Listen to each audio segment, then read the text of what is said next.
Welcome to episode 426 of the Barcelona podcast, brought to you by the Blue Wire Podcast Network. I'm Dan Hilton, and he's Emile Evanesian. And finally, Emile, we get to talk about a big result again today. Yes, at long last. Yeah, and I think people are already going to push back on that because I'm going to add a disclaimer at the top that the way the show is going to work is we're going to go positive, then we're going to go negative at the end. So you're going to have to wait. And I know a lot of Kool-Aids were disappointed at the way this match was played, about the thing that they had watched over 90 minutes. But you're going to have to, I guess, skip to the end of the show to hear the negative stuff before we do all the positive. Because I think certainly for me on social media, and I know I should not have my own opinions dictated by social media. I jumped into a Twitter space, shout out to Barça Spaces, but I felt like when I jumped in that space, it was way more negative than I even anticipated. Like I want to go in and like celebrate the defense, which is what we're going to start talking about today. But I wanted to celebrate some of Xavi's opening tactics. I wanted to celebrate Araujo, and I sat there waiting to talk for 25, 30 minutes while people just went over and over and over again about how disappointed they were, about which players need to get out of the club, about what players are missing, about the board making mistakes in the squad with in terms of the players that were on the field and just their existence, right? Like Alonso, Roberto. Yeah. Like, what did Roberto do wrong yesterday?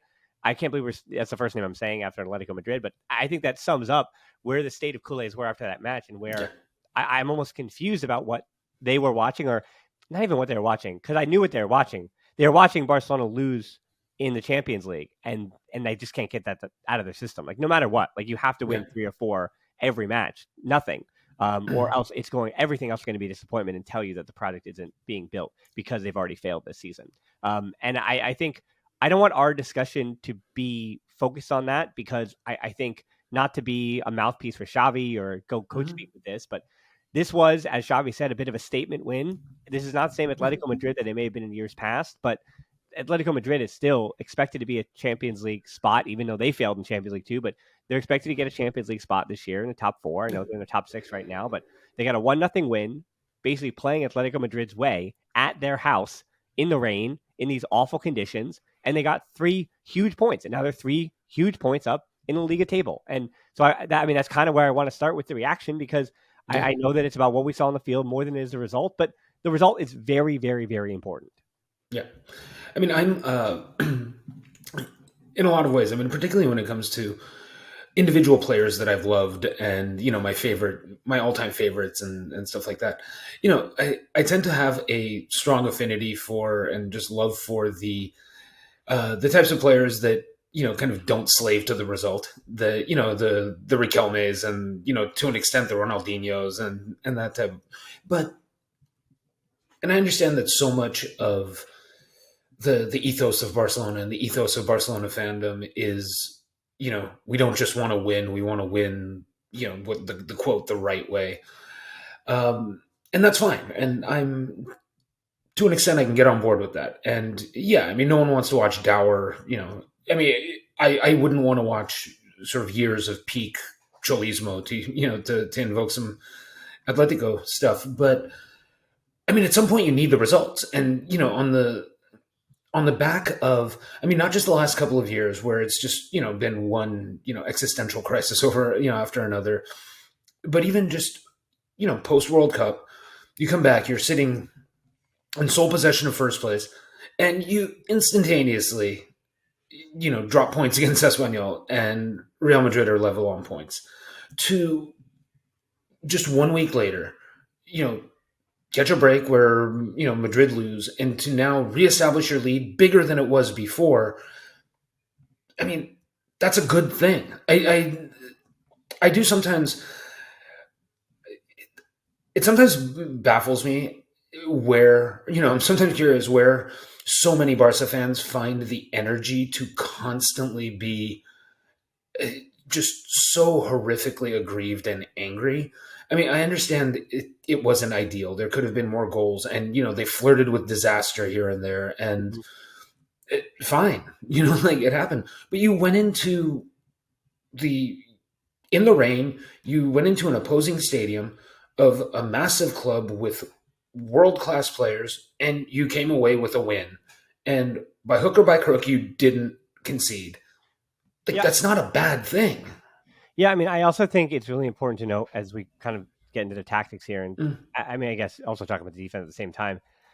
I think the way that Xavi set up his team to play against Atletico Madrid, he did it the right way. It's why Barcelona started so well, Mm-hmm. trying to mirror them. He wanted to Yep. overload, not even the middle of the pitch, but he wanted to make sure that in all parts of the field, it was a 3v2 advantage in some way. So that's why, Mm-hmm. and credit to Domagoy, who I had on the show in the last show, that he had this totally right in his preview that Barcelona were going to try to play basically 5 up front to put Mm-hmm. pressure and change that line of confrontation and push Atletico Madrid back into their half of the field.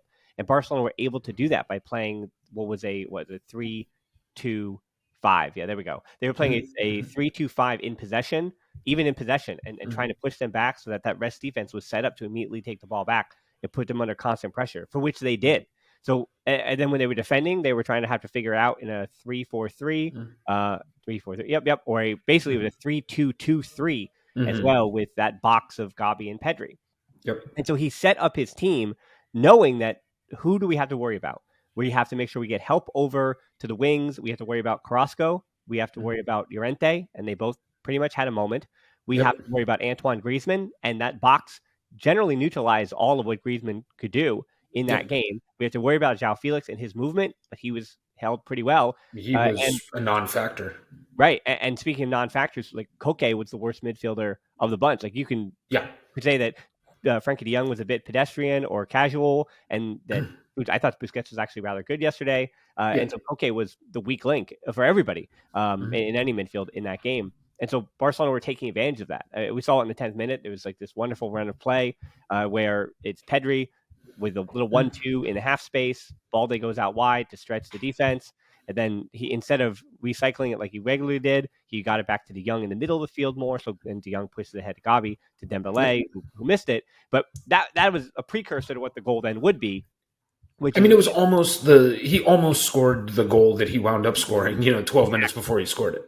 Yeah. And at that point, tactically, you got to see what the blueprint for Barcelona was. Because even after that goal was scored, like unless Oblak was going to hoof it and try to do something in the middle of the field, which, again, now we'll talk about the defense that did not allow them to do. It's same thing with Ansu Fati. I saw a bunch of people saying how Ansu, he's so lost, it's awful. But he did, I think, the job that he was asked to do. And it's like, I don't think, and this is a crazy hot take here, I'm not sure if Lewandowski scores the goal either, because I don't, other than the 2 shots that were blocked from Ansu, those are the only 2 moments, and maybe it's Lewandowski in behind the diva instead of Pedri, right after Pedri scored his goal, when that ball kind of skirted to him with a mistake from Atletico Madrid, and he probably could have chipped the keeper, and maybe you put Lewandowski in that situation, something different happens.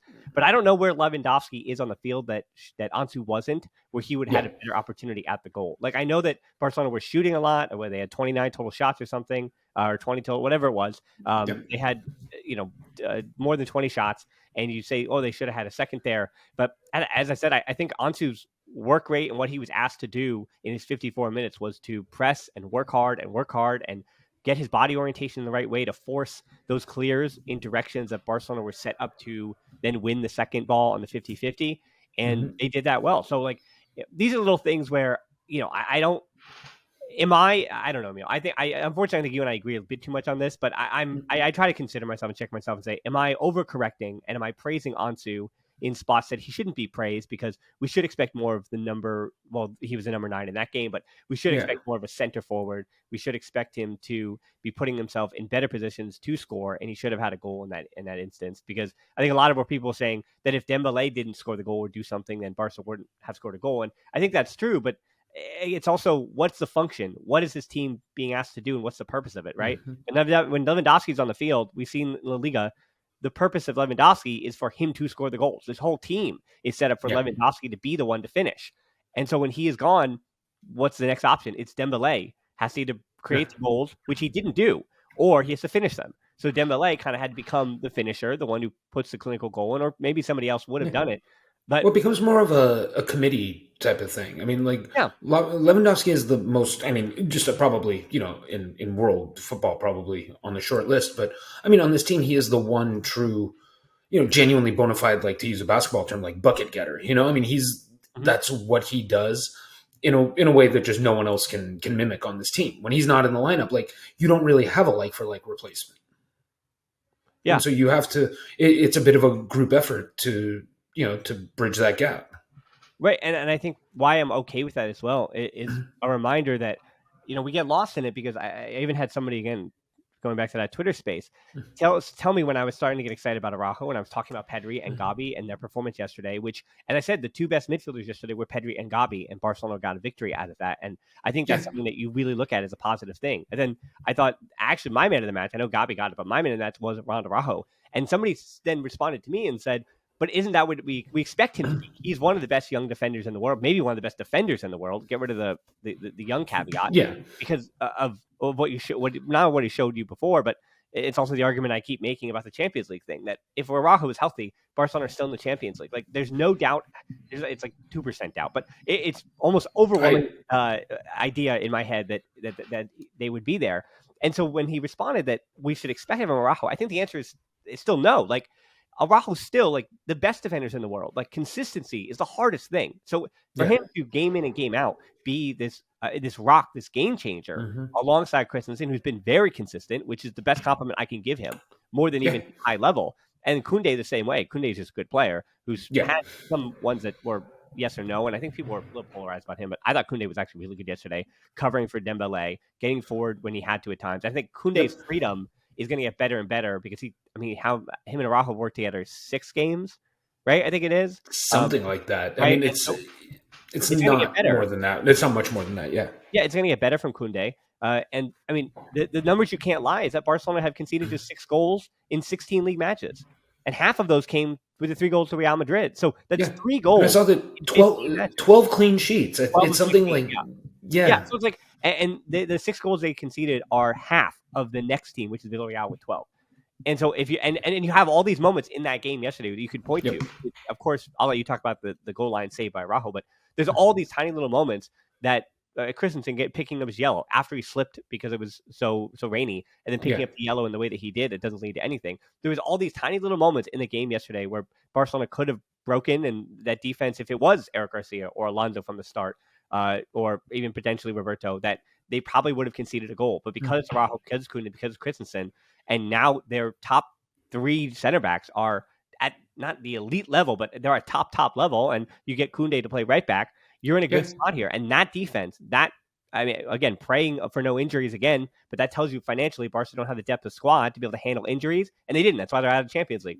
But if they're able to stay off injuries for the second half of the season, and I keep saying, like, that's a team that can win the Liga built on their defense, which does not excite Kool-Aid, right? It's counterintuitive to be Yeah. excited and praising a Barcelona defense because that is not something that we've ever had to do because Barcelona's defense is built on having the balls, not even outscoring, but having the ball and dominating an opponent going forward like they did the first 27 minutes of the game.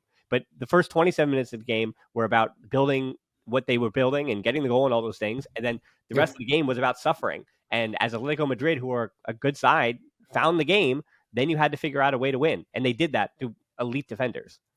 Well, we've talked about this. I mean, I think, particularly this year, I think the upper, I mean, I'd say the top half, but certainly the upper third of La Liga, I think, is as dangerous and as deep as it's probably been in a minute. I mean, like Real Sociedad are just quietly sort of doing the job and pretty comfortably, for the moment, pretty comfortably in third. My pick for best non-Barca Madrid side, and even better than Atletico Madrid prior to the season, was Real Betis.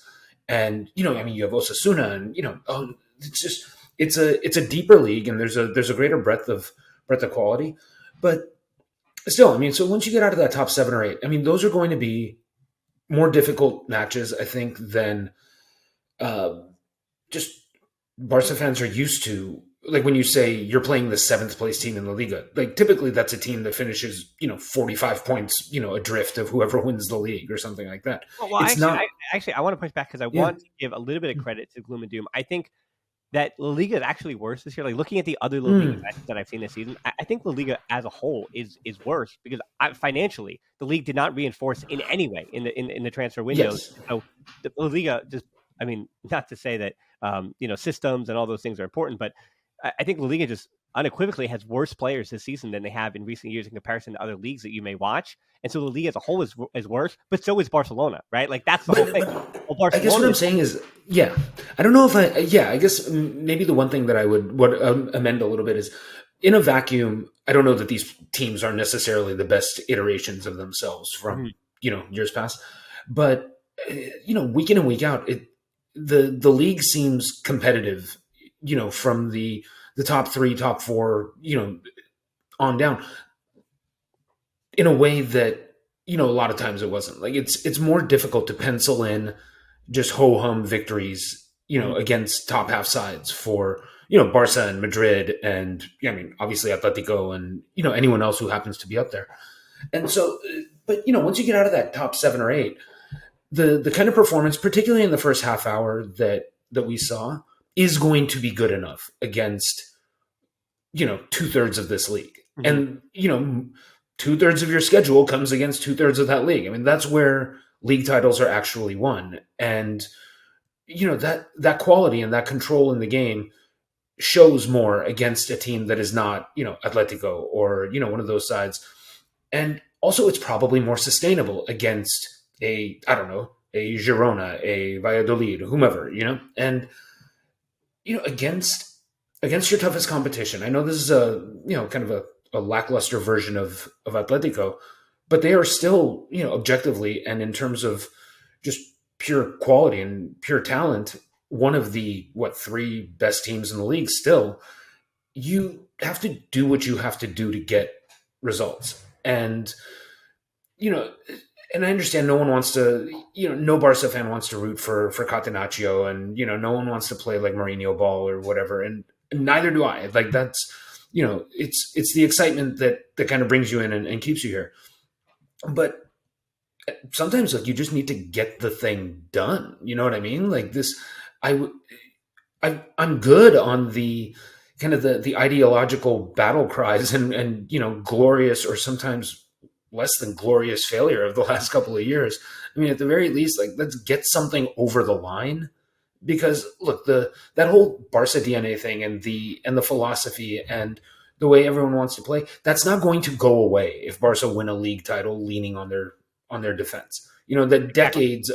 decades of ethos are not going to evaporate because you leaned on your back line for one year. Right now, like, let's just put a damn flag up. You know what I mean? Like, let's Yeah. win another league title, and that's going to beget more success. And like I said, I mean, they're not going to. This club isn't going to abandon everything it's been about because once like the defense carried the day. Well, I would say even in this game, like that's kind of was the Yeah. argument about what we just watched against Atletico yesterday. That Xavi, by going with the system that he did, he was mirroring Atletico Madrid and, in Mhm. theory, attempting to beat them at their own game, which is that.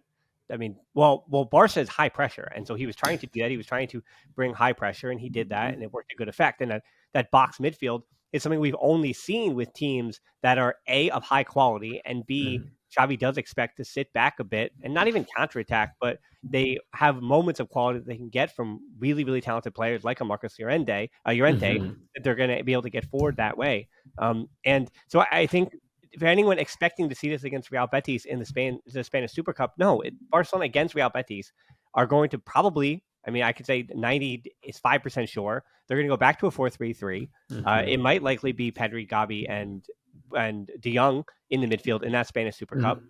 So it's like, to say that yesterday is indicative of where or who Barcelona are choosing to be and are now is a bit unfair to the fact that with the squad that Xavi has, I think to get the best out of the players that he has on the field or in his 11, or because of the drop off Mhm. between the top players and then the 17 through 22 in the Yeah. squad, that you kind of do have to become a bit of a chameleon team to navigate, especially on the road in the rain. It's I'm not making excuses for them when I'm saying that there were circumstances that they had to deal with, and they did that. And so the things that I'm looking at that were really important to me, that I'm Mhm. being positive about, that I just like, I think we're almost taking for granted, is that Pedri and Gabi, to me yesterday, showed me growth, even though they didn't score a goal. Or, well, Gabi got the assist for Dembele, and Pedri Yeah. got the MLS or hockey assist for Yep. Gabi to Dembele. So like, it was Pedri who started the move, and it was pretty simple too. The way all that he did. I mean, it was as much the fault of Koke Yeah. on that goal that it was that Pedri actually did that. But I mean, for Pedri to people do respond to him in a negative way about this, that he does recycle possession a bit too much, where instead of driving forward and having cover and being willing to lose the ball in certain spots, he is a bit too conservative, I think, sometimes. And Xavi even said, like, when Pedri blamed Xavi for the goal, because he said, Xavi kind of tells me I have to shoot more, I have to get forward more. And we even saw in the Amazon documentary, it's one of the things that you'll see Xavi say to Pedri even after victory, is like, hey, you still need to shoot more, shoot more, shoot more. Yeah. And that's what he wants from him. And so with Pedri, it's pretty clear what everybody wants to get more out of Pedri. And so for Pedri in the first 25 minutes, I think that's what happens to him as a young player, where Barcelona are dominating possession. They're dominating the game. It looks like at some point we're going to switch possession and Dembele is going to have his day. And you can see Dembele was like, all right, it's me. I'm the man. Let's go. Let's do it. And I think they kind of get into that rhythm, and that's the way they want to go about their business. So for Pedri in the first 25, 26 minutes, as Barcelona were just dominating, he would do the same thing. He would receive the ball in that half space, and generally he would either reset back to Christensen, or he would look for maybe a narrow diagonal to De Jong, who would still set up behind him, right, to then try to switch over to the other field or something like that. And so Pedri was only looking at the same spots, or he'd try to get out to Balde, and even that spot to Ansu Fati, as Ansu was coming in from the half space. Pedri and Ansu wasn't really connecting well. Little nugget thrown in here, by the way. First time ever that Ansu, Pedri, and Araujo were in the Barcelona starting 11 at the same time. So, wrap your brain around that one. That's amazing. Yeah. Is that really? Wow. Yeah, first time ever. So they have played together, but it's the first time they ever started Yeah. together. But anyway, wow. for Pedri on the goal, instead of recycling possession the way he did, he winds up faking that perpendicular pass back to Christensen. Christensen feeds Pedri. So he fakes that pass. Both Koke and Molina bite on at the same time. And then Griezmann, who's coming behind, kind of like pushes Pedri to dribble into that space. Yeah. Then the young player in Barrios, who's a 19-year-old himself, he doesn't come over quick enough to add that extra help. So you have 4 players around Pedri, all of which who didn't make the right move at the right time defensively. And then Pedri just dribbles into that free space. It seems obvious, but it's not, because Atletico Madrid and Koke and Molina were anticipating what Pedri had done for the first 26 minutes. And then because he chose to do something different, all it took was that little bit of difference, that little bit of variance. And now Barcelona are moving forward and heading for the goal, where Gavi had, maybe fouled him, but he had a good hold-up play. And then Dembele aims the shot, puts it in. And Dembele will do that 1 out of every, 5 shots. And so that wound up being the shot he did it. So on the goal in particular, I was happy to see that growth from Pedri and Gavi, and taking on that farther forward role and getting more involved in that final third. The other thing about Pedri and Gavi I want to throw in here before I move on is and Xavi admitted this too when he was talking to Liga TV, as Atletico Madrid found that game, they were putting more pressure, and this is what they do even at a premium. Even though Diego Simeone has kind of like lost full fight, we saw Koke. Diego Simeone and Koke don't seem to be on the same page anymore. But still, when Atletico Madrid found that game and started to do pressure in Barcelona's final third, the way we know that they know how to, they started to force Ter Stegen long instead of passing up to the back like he'd done when Barcelona were bossing the game in the first half. And Xavi said that to rectify that, it was a lot more balls up through the middle, looking for Dembele. We saw that in the second half. And for Ter Stegen, he had some mistakes that he made where he didn't have that long ball. But the activation on the long ball, I noticed, was Pedri and Gavi. And this is really good to see. That the idea was that Pedri and Gavi would try to create a numerical overload on the wings, because obviously you don't want to kick it and lose the ball in the middle of the field. You kick it out to the wings. That's like basic stuff.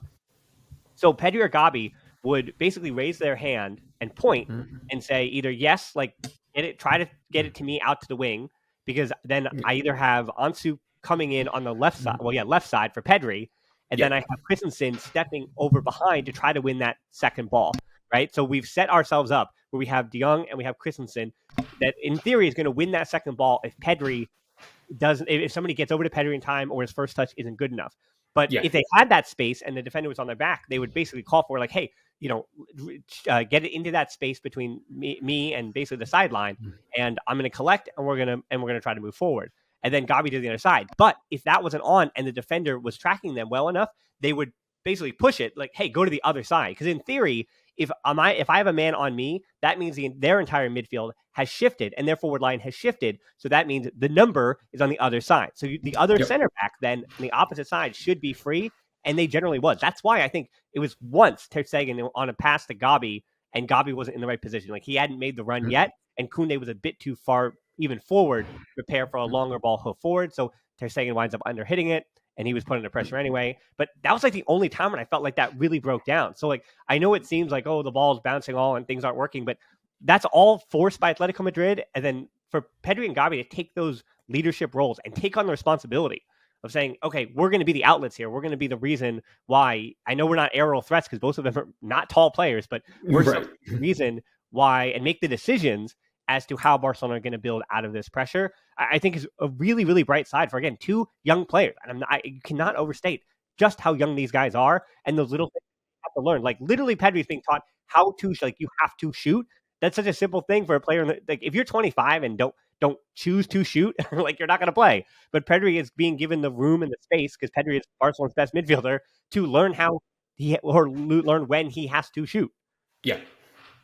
I mean, there's a lot, and I'm trying to think of just taking broadly what you're talking about is I think the on Pedri in particular, I think I like everyone. Yeah, I mean, it'd be nice to see him shoot more. I mean, just to have more. I mean, I guess just more of a. I don't want to say it's not. I guess just blanket aggressiveness is the way to say it. Because I wanted to say slight,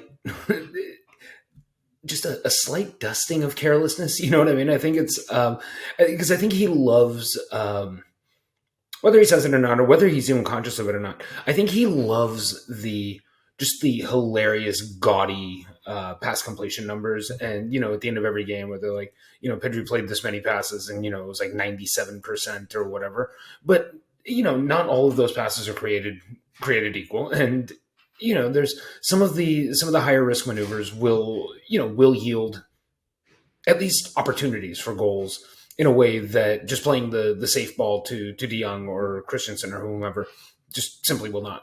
Well, he did lose the ball 17 times yesterday. His average is usually somewhere between 7 and 12. So that tells you that by losing the ball 17 times, he was getting into final third positions, and he was taking chances of losing the ball. So it's like, what do you want, right? Do you want him to lose the ball a number of times that showed you that they showed that aggression? Or, I mean, obviously you want each of those to not happen and those to end to goals, but it's like that bad number. Yeah, I understand ideally we're like, don't lose the ball and be more aggressive and create all the goals and shoot more, which, okay, cool, awesome. Yeah. If we can order off the menu, we can absolutely, we'll take all of that. But yeah, I mean, I think I really enjoyed, I thought he played well, particularly in that sort of the opening. Yeah, we're saying first 25, 30 minutes, that opening surge that Barca had that, where they kind of really took control of the game. I also really enjoyed Gavi. I think I'm trying to remember where it was. It was, I want to say maybe between minute 55 and 60, where I think that there was a point around the hour mark, maybe a little bit after, where I felt like Barca took a little bit of the control back from, not necessarily that they took the control back from Atletico Madrid, but I think they took a little bit of the sting out of Atletico's game, and a lot of it came on. I remember one sequence in particular where Gavi won a header in the midfield, and then it came back, and he essentially won another header, but this one was at about chest level, and he sort of dove head first just to clear the ball with the header, like a ram almost. And it was just he was doing stuff like that. He was just mixed up in the midfield, and in a way that he does. But I mean, I thought he was really important in that, at the point where Barca sort of at least wrestled the control of the game away from Atleti, if not, fully regained it themselves. And I understand the complaint, broadly speaking, is there doesn't feel like there was ever a point after probably the half hour mark where Barca were ever in, or indisputably in control. It was just varying degrees of Atletico being in control, or maybe just the ball, the game was up for grabs. But at no point did you feel like the pendulum swung fully back to Barca's side. But I mean, I just, we talk about a lot of the granular stuff, and I realize that's why we're here. But just broadly speaking, I mean, they managed to create some adversity for themselves, and Atletico is a good team. They're going to have some chances during the course of the game anyway, and they managed to grind their way through. I mean, there was a little bit of luck. I mean, there was the after the Griezmann shot, right around the 40th minute or whatever, there was the first corner off of that.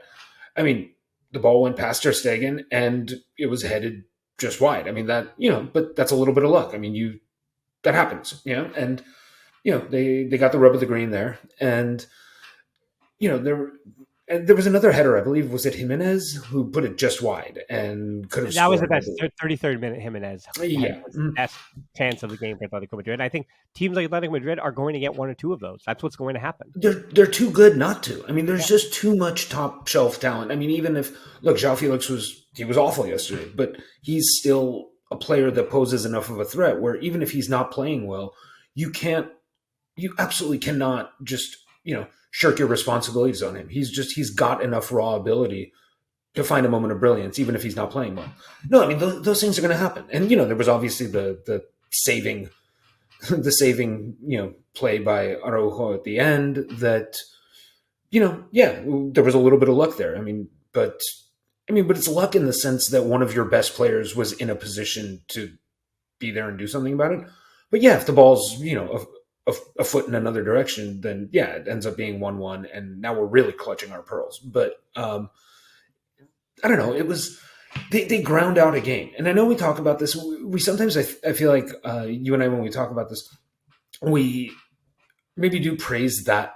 I find we're praising that quality a lot, and I understand that's what's getting under the skin of a lot of Kool-Aids. But yeah, because I think they want a killer instinct means putting the ball in the back of the net, putting that game away 2-0, and I would have much preferred that as well, as opposed to having to sit here and praise Alonso, who had a header away under pressure in stoppage time. Whether it was Roberto, Alonso, and Araujo surrounding Morata in the box, and none of the three committed a foul, but it was awful close for Roberto and Alonso either to commit a foul. And so, of course, like putting 3 points, or putting, in that case, 2 points on with the responsibility on the plate of Roberto and Alonso is not something I want to do as far as a Kool-Aid. Like, that's not what I want to do. But you do have to praise the fact that Barcelona kept their head late in this game.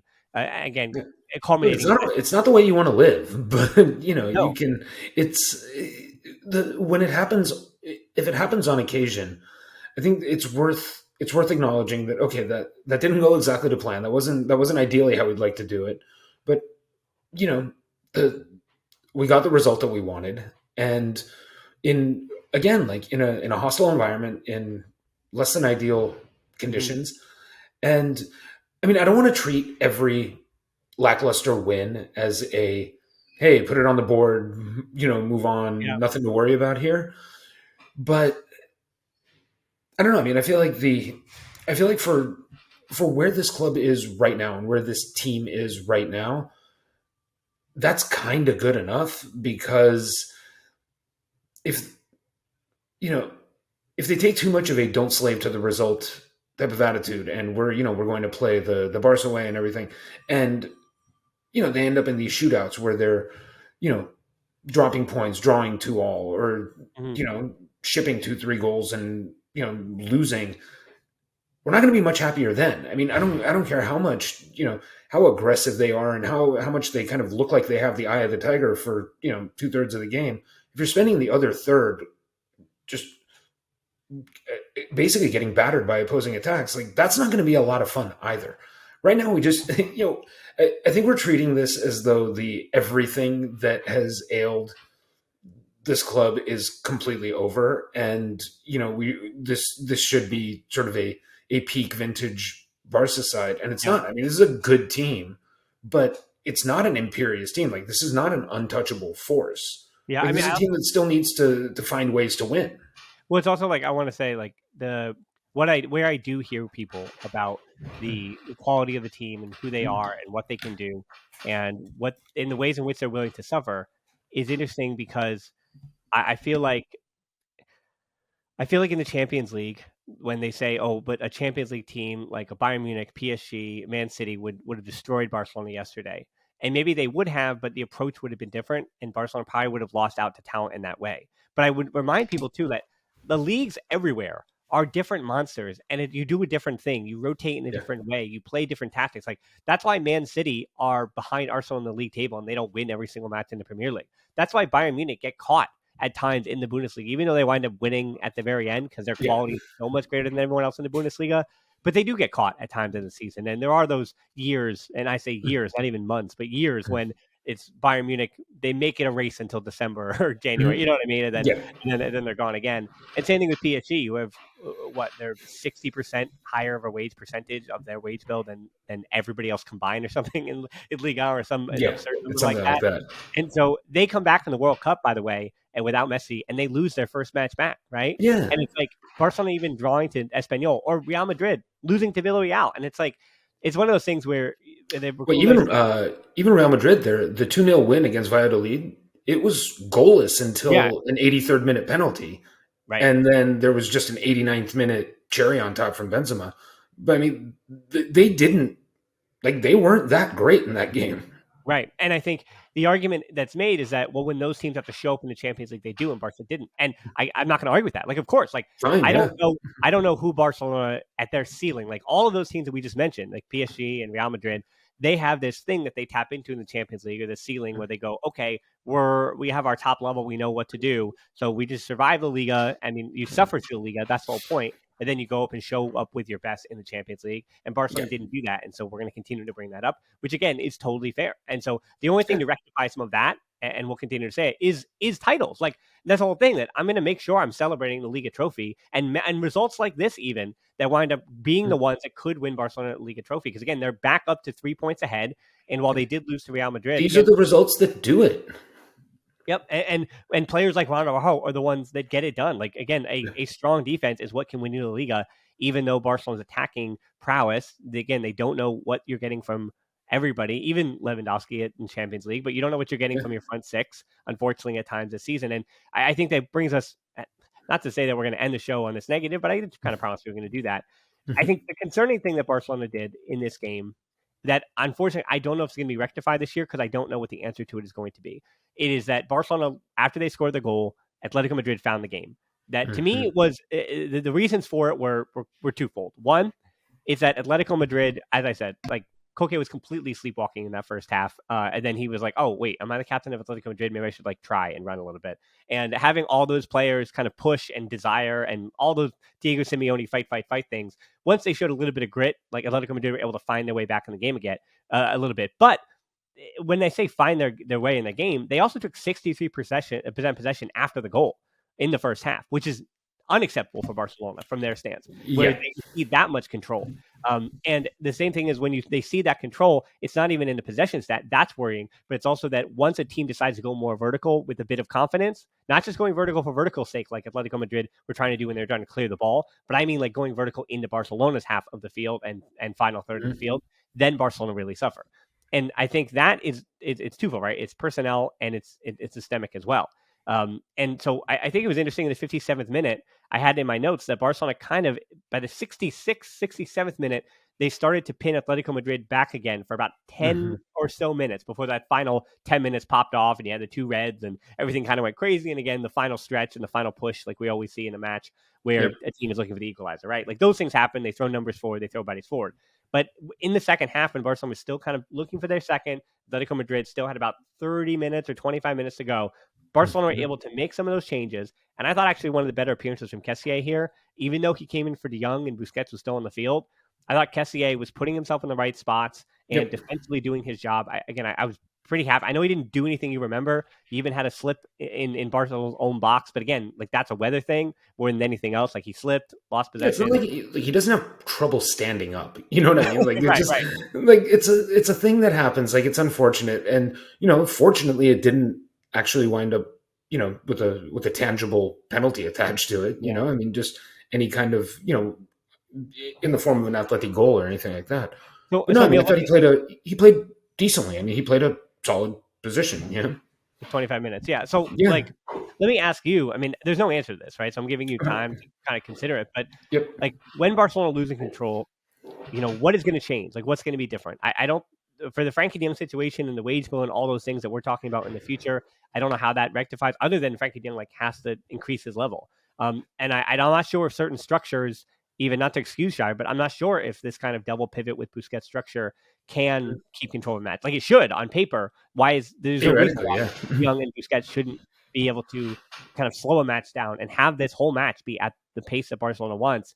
But I don't know. Is it something as simple as when Atletico Madrid are going vertical, they're going vertical on the wings, and Barcelona aren't built to have Busquets have to cover on the wings if Koundé is going to get forward, right? Like positionally, are they leaving holes where they have to, like De Jong, because of Balde's positioning, and again, this was on purpose, to widen the field the way they did. Balde is way out on that touchline. Yeah. And a little side note here about Balde, not one of his best games, but a good enough game from Balde, and actually a really important game for Balde too, because I think these are one of the ones where the coaching staff is able to look back at Balde's game on film and say, hey, this was all about body orientation.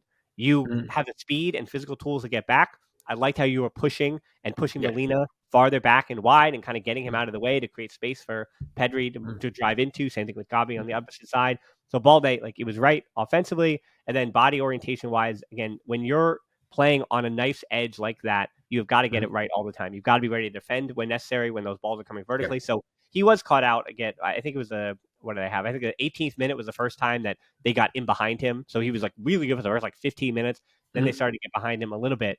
But that means that De Jong's positioning is farther over to the left. So is it a matter of like, will all that improve when the body orientation of Balde on when Barcelona have possession, even like in preparation of losing the ball, if his body orientation is better, does that mean that De Jong can be shifted a bit over to the center, closer to Busquets, right? To have that space between Busquets and De Jong be 10 to 12 yards, which is much easier to control a match in that way, as opposed to having to spread them out and allowing the opposition to bring their center forward and tuck him in to defend, or their attacking midfielder in Griezmann and defend Busquets off the ball. Like there are little things, like nuances like that, where I wonder, as Pedri and Gavi and the like, they improve their understanding and their positioning and all those things, that it gets easier for Barca to control these matches. And it just, that's really the only thing I can come up with, is that Barcelona are still rather young around the edges. Like, and Balde and Pedri and Gavi are so naturally good, yes, but there's a little nuances that in position that they don't necessarily have. And again, Busquets' physical elements of this issue cannot not even make up for, but he can't be everywhere, and he can't even do the things that we used to expect him to do. So it's all those things combined that do have Barcelona winning this match, but losing control for what, 40% of the game, or maybe less than that, like maybe something like that. I mean, you could probably argue that Barca were, the clearly second best team in the match for, I guess probably 40% or so. Yeah, about 35 minutes of the match. That sounds about right. So to all the points that you brought up, I mean, I guess as you said, I mean, I was going to say it's, bit of column A, bit of column B. I mean, it's, I'm just saying why. Why is what I'm asking you. I think it is the first thing that you talked about, the positioning, and especially with, Koundé and Balde are, Koundé's further up, Balde's up over by the touchline, and just there are large gaps that, I mean, I don't feel great about Busquets having to cover that much real estate and have to make up for, positioning as Koundé's trying to get back and things like that.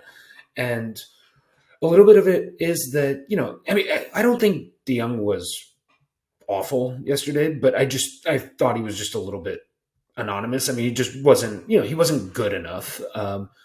He was a guy, and you need him both in terms of his status, his kind of stature on the team, and, bigger picture. I don't even care about the wage bill in any one game necessarily, but, like you've got him to be this fulcrum, this, foundational piece. And he wasn't that yesterday. He was a player. He was a guy. And so, that's hard to recover from.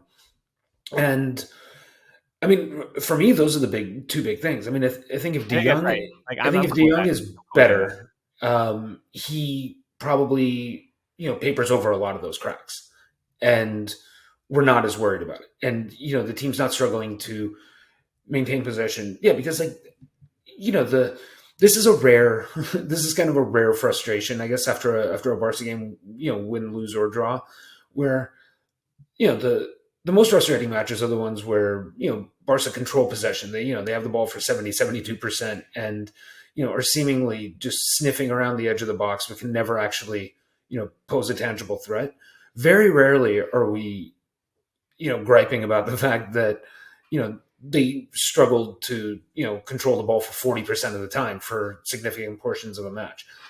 Again, I mean, I think this is a little bit of a one-off. I don't know that there's that many teams that they're going to run into, particularly in La Liga, that are equipped to, just even from a pure talent perspective, in addition to just from a tactical perspective, that are equipped to do that to Barca. So I don't know that this is a real, week in, week out problem, but it's a potential problem against, upper tier opposition. And, it's going to be, Atletico and, I mean, Manchester United are looking really good in, domestically, and, they're coming up in the Europa, and, there's the return fixture against Real Madrid later in the season.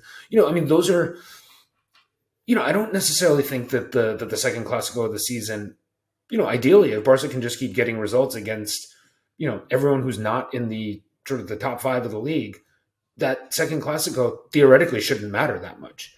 But that also is where some of these shortcomings will be laid bare. It's not going to be against, like I said, like the Valladolids and the Gironas of the world, week in, week out, but it's going to be on big stages. It's going to be when the lights are the brightest. And when it doesn't work, when it wobbles, it's going to look bad. And we're going to be really upset by that. And so I do understand where people are upset in that way, because usually when people are unhappy with the performance, it's at least, we controlled the ball for 65-70% of the game, but we just couldn't do anything with it. Or, this one did show just a really uncharacteristic sort of loss of control that, is the antithesis of what the hallmark of this team is supposed to be. I mean, I would argue that it's been happening since Valverde left. Like, yeah. I mean, arguably, like that this control issue is something that I think the great expectations for Barcelona teams are that they can control matches like this, and they haven't had their head to do that. But I think looking forward to, people were bemoaning that it was stupid for Ferran Torres to get a red card, but I know, I'm not a big violence guy, but I also am totally fine with some good old fashioned wrestling to stand up for yourself. And I think watching that encounter, I think Ferran Torres, I'm happy that he stood up for himself in that way. Because I look at, if he gets a 3-match ban or something, like, well, I'm looking at what's coming next, right? He can play, and Ansu is going to rest, I would almost guarantee, on Thursday. Yes. And potentially even if they have a final of the Spanish, the Supercopa de España on the weekend. So he'll rest against Real Betis. And then Copa del Rey against Quetta next Wednesday. Again, Ansu doesn't need to start that one because you have Lewandowski, who's sitting and hanging out. So Lewandowski will likely start the next 3 games or 2 games, depending on the Real Betis result. So he starts semifinal, potential final, and Copa del Rey next Wednesday, that being Lewandowski. Ferran Torres, you can start him in those games if you want to as well. Give Rafinha a start somewhere. And so that means that you're still losing Lewandowski for that being Sunday the 22nd, which is the next La Liga game against Getafe. So you don't have him for that one, and you don't have him the following week against Girona. But again, that's like the quality of the squad that Barcelona have. Like, you have to be able to manage without Ferran Torres and without, who knows again where Memphis is going to be, right? So with Memphis and with Ansu and with Dembele and with Rafinha, that foursome should be able to get you results against Getafe and against Girona with how good the defense is. And then Lewandowski back for Real Betis. And then if that's the case, then you still are missing Ferran Torres if he gets a 3-match ban. Then he winds up missing Real Betis, that being Ferran Torres, while Lewandowski's back. That's in league. And then everybody in theory is back and healthy for Sevilla on February the 5th. Then the big one is Villarreal at this point. It's Villarreal on February the 12th, and then you're in back Europa League. So like that's going to be one of those huge. Yeah, I mean, I was looking just. Injuries happen too. Like, we don't know. Like, again, to plug everybody into all these spots is something, and of course, you get 2 players get a knock in training, then everything goes haywire. But as far as the rotation that Barcelona have in their forward line and their squad, I think there's a lot worse for Ferran Torres to do than miss Getafe and Girona, when he and Lewandowski can hopefully take a lot of the weight off with the Spanish Super Cup and the Copa del Rey for the next week and a half. Yeah, agreed. And I mean, because Lewandowski will be back. So what would it be? I mean, I guess it would be. So Lewandowski. He'll be back for Real Betis then. Yeah. So, I mean, as you said, I mean, if they're without both Lewandowski and Ferran Torres, so you're basically looking at an attack that, looks like the one that started the game yesterday against Getafe and Girona. And I think, like you said, I mean, there should be enough there to get 6 points out of that. I mean, it might not be the most dominating of performances as we just saw, but I also don't think it'll be as kind of tough a sledding as it was yesterday. No, And shouldn't be unless it's a hurricane up in Girona, which I again, know, and I the mean, weather there usually not as bad. But Dafne's back in Madrid, so I don't know. no, the weather here by and large is pretty decent. So we're not even getting a ton of rain, and so hopefully it's Girona's only about an hour north, so that should be all right. But no, I mean I think the in a very strange way, I do think this absence for Lewandowski, and we'll see how long Ferran Torres' ban is. I think in a strange way, while it does absolutely hurt your depth, I think it declutters the attack a little bit, and as you go into a game. So I think again, it's one of those things you don't want to live that way, but I think for short spurts, I'm not sad that this kind of creates a little bit of an all roads lead to give Ansu Fati some starts. Yeah, At center forward. I mean, I've been beating this drum, and I've also been beating the drum of this guy needs to start games. I mean, I don't know that I mean, we saw what he did against Intercity in the Copa del Rey, I guess, with the stoppage time winner. But I would like to at least satisfy myself that Ansu Fati is nothing more than an impact sub at this point, and I feel like I'm not satisfied in that, and I haven't seen anything to suggest that he's a 20-25 minute game player. I don't think that suits his way. So in a strange way, I think it simplifies the roadmap for Xavi and putting together his 11s. Well, I was actually talking to a Manchester United friend that I was doing a broadcast with the other day, and he's a big Man United fan. I've known him for more than a decade, and we were talking about Ansu, and he was talking about Marcus Rashford as well. And I'm like hearing him talking about Marcus Rashford and his like return to fitness and return to glory and all these things. And while he didn't have those injuries and the story is different, the way that Marcus Rashford has found himself and with kind of being given the time to rediscover himself, there is an Ansu Fati-esque part of that where there could come 5 or 6 games where Ansu Fati like reemerges and becomes himself again. Yes. And so I think as far as people beating the drum, that I like, it's totally fair to say that Marcus Rashford, again, did not have the injuries that Ansu did. And it's fair for you to say, with those injuries, maybe Ansu is never Ansu again. But in the same regard, like forwards, this is what happened to them. They get lost in the wilderness, and some of them are found, and some of them are lost forever, and it never happens, right? But again, Rashford seems to be, for Man United, the blueprint on, as the team started to play better and better, Rashford became more and more important player again as they found their form. And the arrival of Antony did not ruin anything about what Rashford was doing. If anything, Rashford was emboldened by just the competition and the people around him.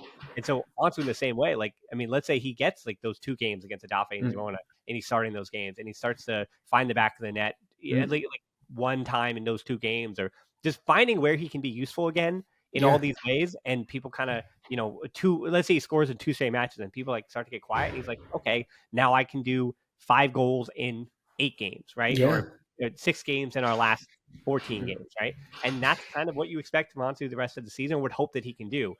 So I don't know. I will end this on in hope. Like this show, this is my last point. So I will end the show in hope. That the hope is that when you look around, and it's the same thing about the Atletico Madrid match and Barça and all those things.